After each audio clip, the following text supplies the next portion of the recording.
الحمد لله رب العالمين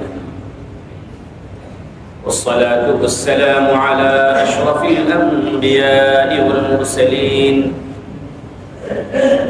وعلى آله وأصحابه أجمعين أما بعد فأعوذ بالله من الشيطان الرجيم بسم الله الرحمن الرحيم واتقوا فتنة لا تصيبن الذين ظلموا منكم خاصة واعلموا أن الله شديد العقاب واذكروا إذ أنتم قليل مستضعفون في الأرض تخافون أن يتخطفكم الناس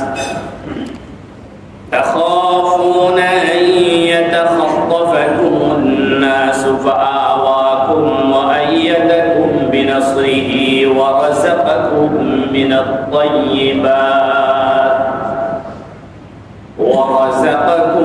من الطيبات لعلكم تشكرون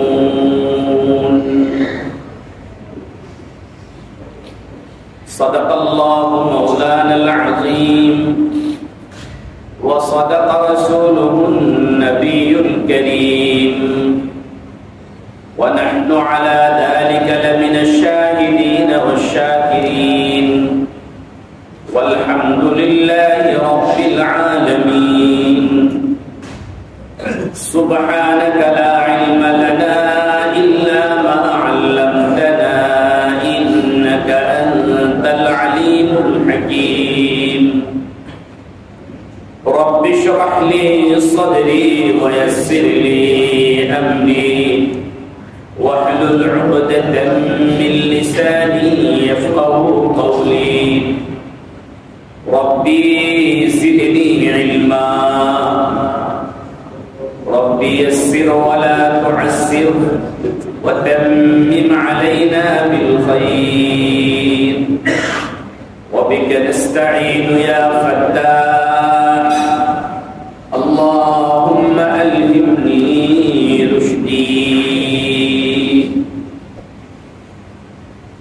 সকলে একবার নামাজের দুরূদ শরীফ পড়ি اللهم صل على محمد وعلى آل محمد كما صليت على إبراهيم وعلى آل إبراهيم إنك حميد مجيد اللهم بارك على محمد وعلى آل محمد كما باركت على إبراهيم وعلى آل إبراهيم إنك حميد مجيد اللهم صل وسلم وبارك عليه الحمد لله আল্লাহ রাব্বুল আলামিনের অসংখ্য অগণিত শুকরিয়া যে আল্লাহ রাব্বুল আলামিন আমাদেরকে মাগরিবের নামাজ জামাতের সাথে জামে মসজিদে আদায় করার তৌফিক দান করেছেন এই জন্য অন্তরের অন্তঃস্থল থেকে শুকরিয়া জ্ঞাপন করি বলে আলহামদুলিল্লাহ নামাজের পরে আল্লাহ রাব্বুল আলামিন আমাদেরকে কিছু সময়ের জন্য কোরআনুল কারীমের মজলিসে বসার তৌফিক দিয়েছেন একটি নেক আমল সম্পাদন করার পরে আরেকটি নেক আমলের তৌফিক দিয়েছেন এজন্য আল্লাহ রাব্বুল আলামিনের কাছে আবারো অন্তরের অন্তঃস্থল থেকে হৃদয়ের গভীর থেকে শুকরিয়া জ্ঞাপন করি বলে আলহামদুলিল্লাহ সূরা আনফাল থেকে আপনাদের সামনে তেলাওয়াত করা হয়েছে সূরা আনফালের 25 এবং 26 নম্বর আয়াত তেলাওয়াত করেছে দুই আয়াতের আলোচ্য বিষয় ভিন্ন 25 নম্বর আয়াতের আলোচ্য বিষয় হলো শুধু নিজে নিজেই অন্যায় থেকে বেঁচে থাকলে চলবে না, সমাজকেও অন্যায় থেকে বাঁচাতে হবে। এটাকে অন্যভাবে বলি, যারা অন্যায় করে আসমানি সাজা কেবল তাদের উপরে আসে না, যারা ওই অন্যায়কে সমর্থন করে, সাপোর্ট করে, ওই অন্যায় হতে দেখেও কিছু বলে না, তাদের উপরেও আসমানি আযাব আসে। এখন এই আসমানি আযাব থেকে বাঁচার উপায় কি, এই বিষয়টা নিয়ে 25 নম্বর আয়াতের আলোচনা। আল্লাহ রাব্বুল আলামিন বলেন, ওয়াত্তাকু ফিতনাতান, তোমরা ওই ফিতনাকে ভয় করো, ওই আযাবকে ভয় করো। লা তুসিবান্নাল্লাযীনা যালামু মিনকুম খাসসা, যা কেবল বিশেষভাবে জালিমদেরকেই আক্রান্ত করবে না। মানে যারা অন্যায় করছে আযাবটা কেবল তাদের উপরে আসবে, বিষয়টা এমন না, বরং আযাবটা যারা অন্যায়কারী, যারা অন্যায়কারী নয়, উভয়ের উপরে আসবে, এমন আযাবকে তোমরা ভয় করো। ওয়া'লামু, সাথে সাথে এটাও জেনে রাখো, আন্নাল্লাহা শাদীদুল ইকাব, আল্লাহ পাকের সাজা খুব কঠিন, সাজা দানে আল্লাহ খুব কঠিন। আসলে এবার আয়াত থেকে আমরা একটুখানি খোলাসা করার চেষ্টা করি, বোঝার চেষ্টা করি। এই আয়াতের একটা মর্ম আশরাফ আলী থানভী রাহমাতুল্লাহি আলাইহি এটা বলেছেন যে অন্যায় থেকে কেবল নিজে বাঁচলে চলবে না, অন্যদেরকেও অন্যায় থেকে বাঁচাতে হবে। অন্য কথায়, নিজে সৎ হলেই চলবে না, অন্যদেরকেও সৎ বানানোর প্রচেষ্টা চালাতে। এতটুকু কথাকে সামনে রেখে আমরা যদি আমাদের অবস্থাকে একটু যাচাই করি, তাহলে দেখা যাবে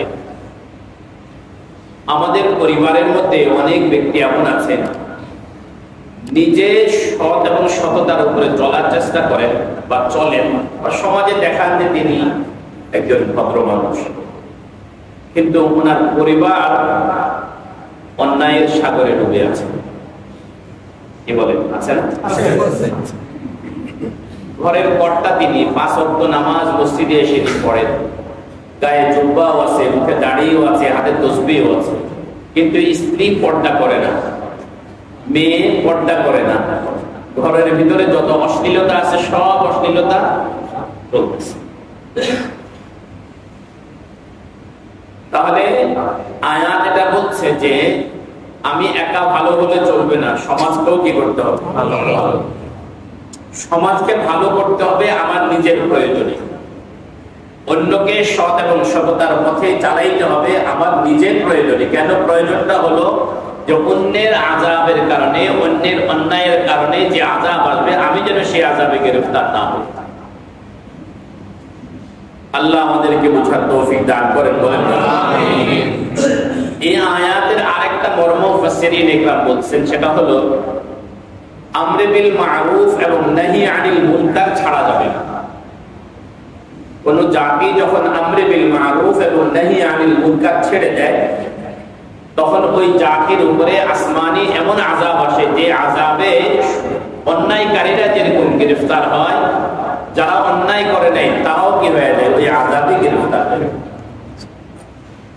এই জন্য এই আয়াতের তাকাদা হলো আমরে বিল মারুফ এবং নাহি আনিল মুনকার। প্রত্যেকটা মুসলমান এই ব্যাপারে মুকাল্লাফ, এই ব্যাপারে শরীয়তের পক্ষ থেকে সে নির্দেশিত যে প্রত্যেকে নিজের নিজ অবস্থান থেকে ভালো কাজের আদেশ করবে, অসৎ কাজ থেকে কি করবে, নিষেধ। এই দায়িত্বটা শুধুমাত্র সমাজের এক শ্রেণীর না, এটা প্রত্যেকটা মুসলমানের জিম্মাদার। এবং এই উম্মতের শ্রেষ্ঠত্ব, উম্মতে মুহাম্মাদের শ্রেষ্ঠত্বের একটা কারণ এই আমরে বিল মারুফ এবং নাহি আনিল মুনকার। কুনতুম খায়রা উম্মাতিন উখরিজাত লিন-নাস তা'মুরুনা বিল মারুফ ওয়া তানহাউনা আনিল মুনকার। তোমরা মানবতার কল্যাণের জন্য তোমাদেরকে বের করা হয়েছে, তোমাদের শ্রেষ্ঠত্বের মূল রহস্য হলো তোমরা সৎ কাজের আদেশ করবে এবং অসৎ কাজ থেকে কি করবে। সৎ কাজের আদেশ এবং অসৎ কাজের নিষেধের অনেকগুলো ধরন আছে, পর্যায় আছে। সব জায়গায় এক ধরন এবং একই পদ্ধতি কি হয় না, কার্যকরী হয়। সব জায়গায় একই রকমের ধরন একই পদ্ধতি কি হয় না, কার্যকরী হয়। আমাদের সমাজের কিছু মানুষ মনে করে মসজিদের মিম্বারে যখন আমি কথা বলার সুযোগ পাইছি, তা আমার দায়িত্ব এখন সকল অন্যায়ের বিরুদ্ধে মসজিদের মিম্বার থেকে কথা বলা। আমি যখন ওয়াজের মাহফিলে বসার সুযোগ পাইছি, তা আমার এখন দায়িত্ব হয়ে গেছে সমাজের সকল অন্যায়ের বিরুদ্ধে কথা বলা। আমি যখন কোনো একটা ইজতেমায় জমা হয়েছি, কোনো একটা জমায়েত হয়েছি, তা আমার দায়িত্ব এখন সকল অন্যায় নিয়ে সেখানে কথা বলা। আসলে অন্যায়ের প্রতিবাদ করার এটাই প্রকৃত ধরন নয়। আমরে বিল মারুফ নাহি আনিল মুনকারের একটা পদ্ধতি এটাও। এমন কিছু কাজ আপনি করলেন যে কাজের মাধ্যমে এই অন্যায়টাই জড়ে বলে উৎপাদিত হয়ে গেল, এটাও তো আমরে বিল মারুফ নাহি আনিল। একদম খোলাসা করে আরেকটু খোলাসা করে যদি বলি, তাবলীগ জামাতের বিরুদ্ধে একটা অভিযোগ আছে, এরা সৎ কাজের অন্যায়ের বিরুদ্ধে কথা বলে না। সত্যি কি আসলে তারা অন্যায়ের বিরুদ্ধে কথা বলে না? কি মনে হয় আপনাদের?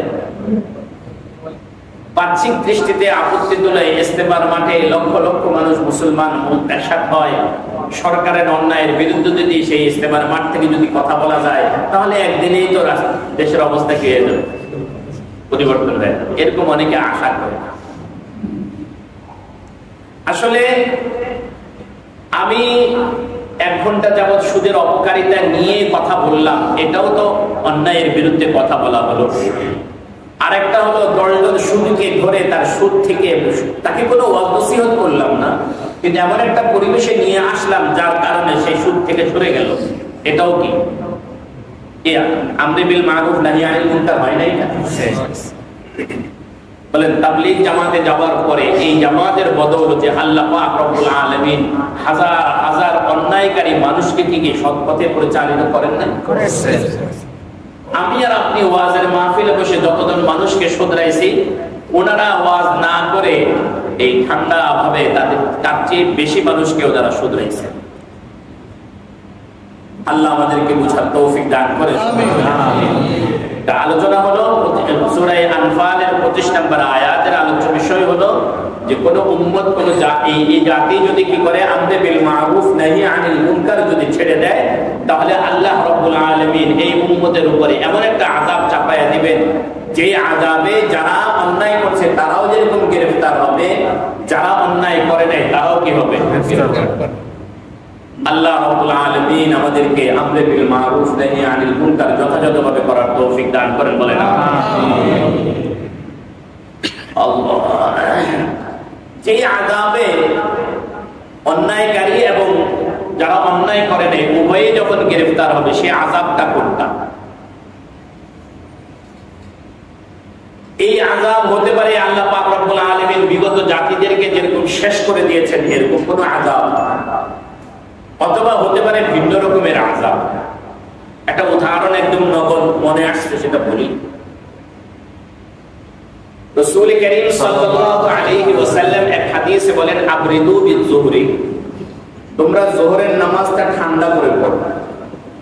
অর্থাৎ গরমকালে সূর্য যখন উত্তাপ বেশি ছড়ায়, ওই সময় যোহরের নামাজটা না পড়ে সূর্যের উত্তাপ যখন আস্তে কমে আসে, তখন তোমরা কি করো? যোহরের নামাজ পড়ো। কেন?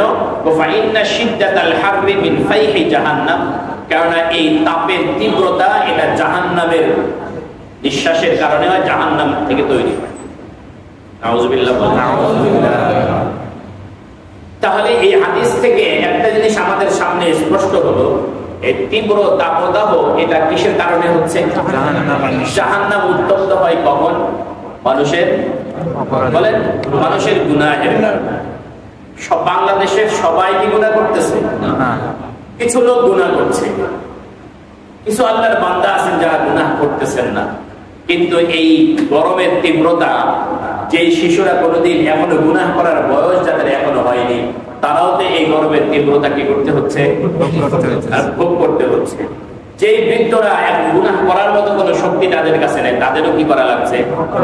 যে গবাদি পশুগুলোর আমল নামাই নাই, তাদেরও কি করা লাগছে? যে পাখিগুলোর কোনো গুনাহ যাদের আমল নামা খোলা হয় না তাদেরও কি করা লাগছে? যে এখন এই ভোগ করার কারণে এই অন্যায়গুলো মানুষ করছি আমরা, আমাদের গুনাহের কারণে আল্লাহ পাকে তীব্র গরম চাপায়া দিলেন। এই গরমের কারণে যারা অন্যায় করছে তারাও ভোগ করতেছি, যারা অন্যায় করি নাই তারাও ভোগ করতেছি।